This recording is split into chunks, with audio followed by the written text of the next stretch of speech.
Welcome back, Spider Pig. Y'all already know. Entertainment reviews, this is where we go. You know, if y'all got something y'all want to watch, let me know. Today we're going to catch up with the new upgrades to one of our favorite black heroes. Shouts out to Blade. It ain't got to be Wesley, but I think this is the one designed off of Wesley, so let's see. Can't see me, you Stevie, wondering how I reach more evolutions than Evie and make it look easy.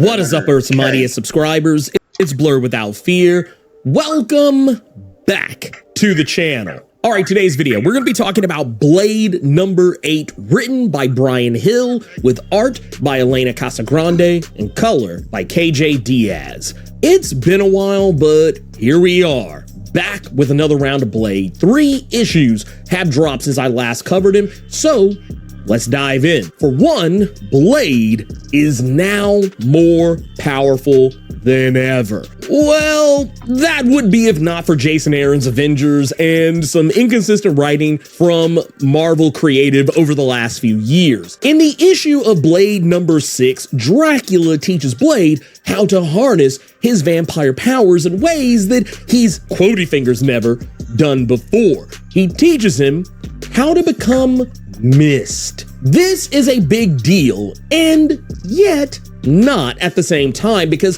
while it's important to note Blade is only half vampire, all of their strengths, none of their weaknesses, save for the thirst, he doesn't use all their strengths, at least not regularly. Dracula teaches Blade how to shirk his humanity and think like a vampire, and even convinces Blade he's not strong enough on his own to be able to do what needs doing, and that is taking down the Adana. Something we now learn may not be entirely Blade's fault for releasing onto the world, because Hulk, over on the Incredible Hulk side of things, under writer Philip Kennedy Johnson, has been dealing with something very similar: the Mother of Horrors. It's hinted they might be on the same side, maybe even potentially one and the same, or at the very least related, but that is something we'll have to go over into the Incredible Hulk side of things to suss out further, and I promise we'll get back over onto that side of things very soon. But either way, she must be stopped, and to do this, Blade must do the one thing he's never been crazy enough to do willingly, and that is drink Dracula's blood. Doing this unlocks new DLC abilities that allow Blade to do all of the classic moves that Dracula has long been famous for, namely turning into a mist form.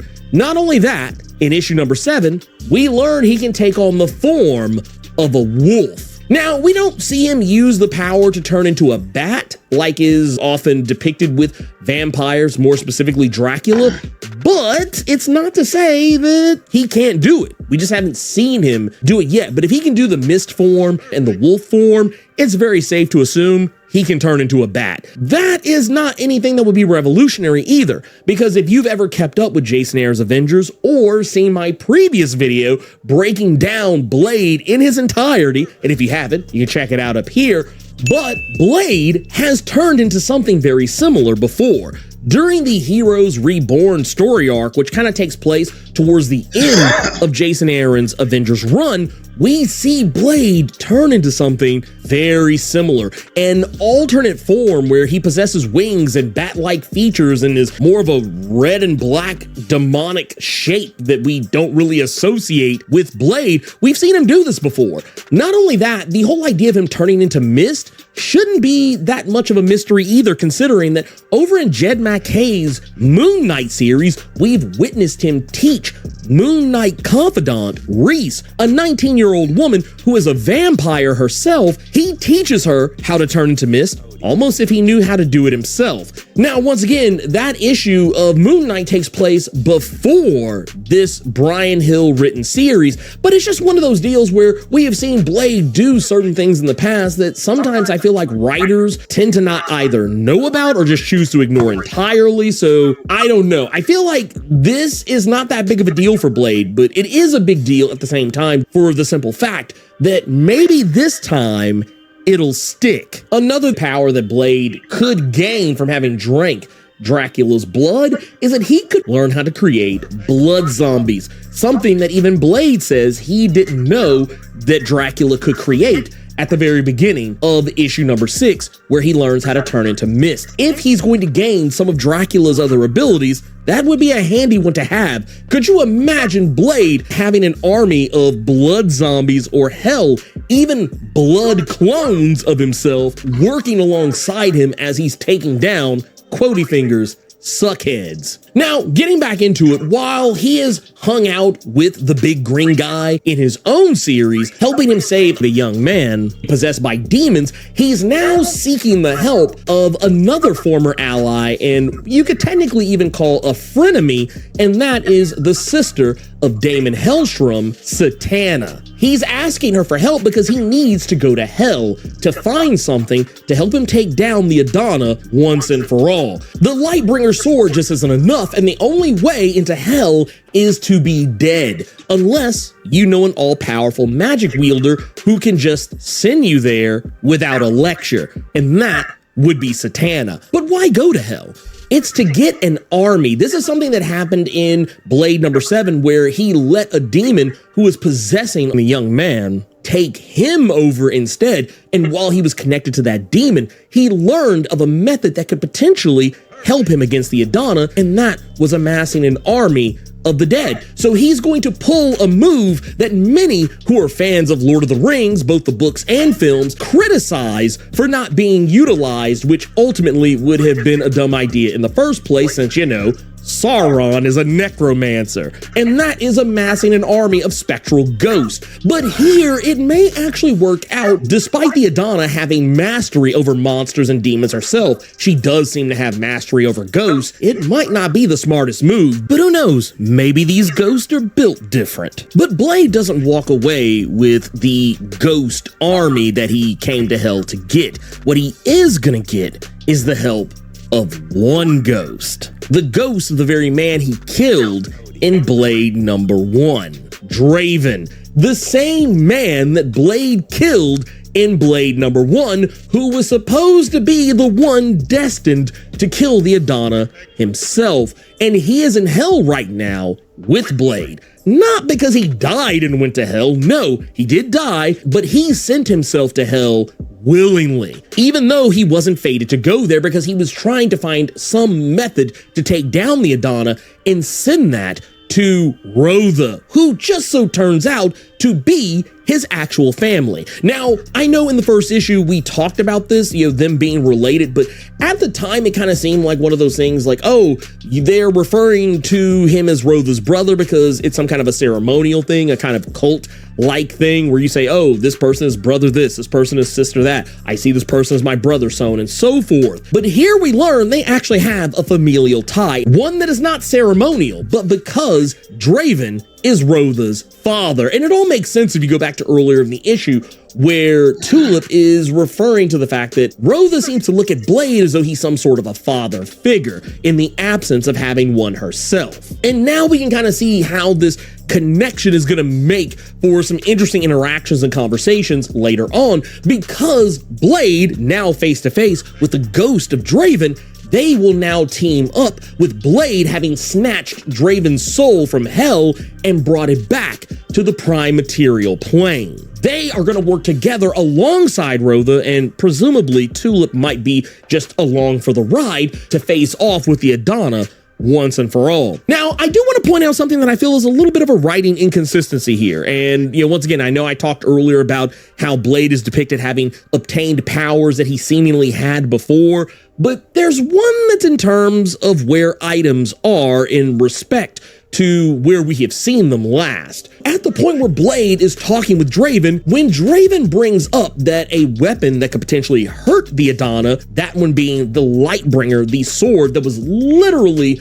made for Lucifer himself, Blade cuts Draven off and says, "Been there, the Adana has that." That's kind of weird to me, considering the fact that the last time we saw the Lightbringer sword, Blade handed it over to Dracula. This is weird to me because in Blade number 5, while yes, the Adana did have the Lightbringer sword, she gave it back to Blade. So why is he saying that the Adana has the Lightbringer? Now, one thing she does have is the sword that Draven had, the sword that was supposed to be the only thing on Earth that could cut her, well, you know, other than the Lightbringer. That she does have. So I wonder if there was a mistake somewhere in there, or who knows, maybe there was something that happened in between issues that I didn't see. But to my recollection, the last person who had the sword was Blade. And once again, we see him handing it over to Dracula at the end of issue number 5. Now, as far as what happens after that is anyone's guess. And while I do say he gave the sword over to Dracula, that's actually not the case. It's more like he's presenting the sword towards Dracula, because if you go back into Blade number 6, Dracula doesn't speak as though he has ownership over the sword. What he's trying to do is prepare Blade to be able to wield it without it weighing so heavily on him, because the sword is evil, full stop. There is no way to make this sword a quotey fingers good sword. It is evil, therefore someone evil must wield it. And because Dracula is one of the most evil sumbitches that Blade knows, or at least by his perception, the most evil sumbitch that Blade knows, this is why Dracula was training him to use a sword in the first place. So Blade actually has possession of it. It's just the fact that he's not walking around wielding the sword in every issue now, because it's too much for him to bear. Even when he first lifted the sword, you could already see the struggle he was having in controlling it. I'm gonna wait and see if this is addressed in some way, shape, form, or fashion before I just really call it out for being just an abject mistake. But yeah, I'm curious to see where it goes, and if anyone else noticed it as well. Stuff like this happens all the time, but that doesn't make it any less shitty that it does, because it just makes things confusing. You guessed it, obligatory channel outro time. If you're not subscribed to the channel, consider doing so. Clicking that subscribe button and tapping that notification bell ensures that you get more videos just like this one, and you don't miss any of my other content that I drop throughout the week, plus my live streams every Thursday and Saturday. And if you enjoyed the let's see what other stuff I got for Blade, since, you know, we already here.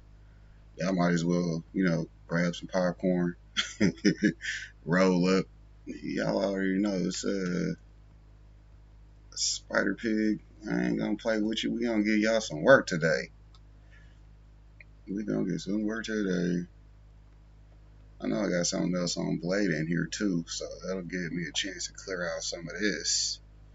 Yeah, Pig got a whole list. 171 videos I need to get done. Wow. Horror, Lex Luthor, Batman, close. Attack on Titan, close. Ooh, the Annihilator, every dark. Keep going. Here we go. That's Barracuda. Almost look like Blade. Jeepers Creeper. And some Mortal Kombat content. Doctor Doom.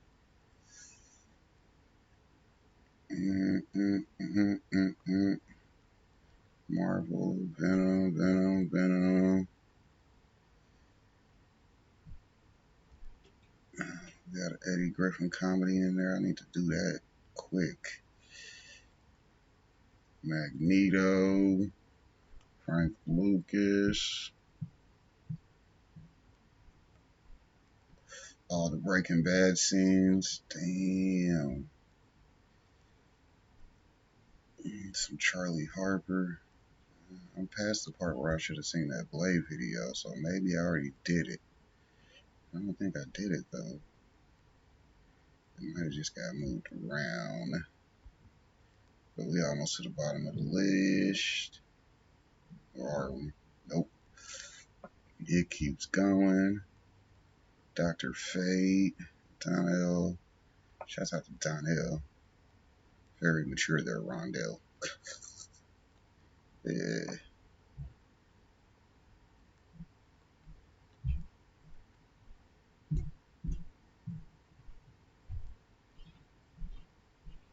I'm really not seeing that video. I guess I might have did it already. Shouts out to Big Me in the building. You know, we be working and not remembering we already did something. Uh-oh. Hulk dominates Thanos. Ooh, that's a good one. The Batman that starts killing. Y'all see these videos? Let's see, there's a video on gore. I'm thinking about doing that next. Hulk. Billy and Mandy. More of that. Yes, sir.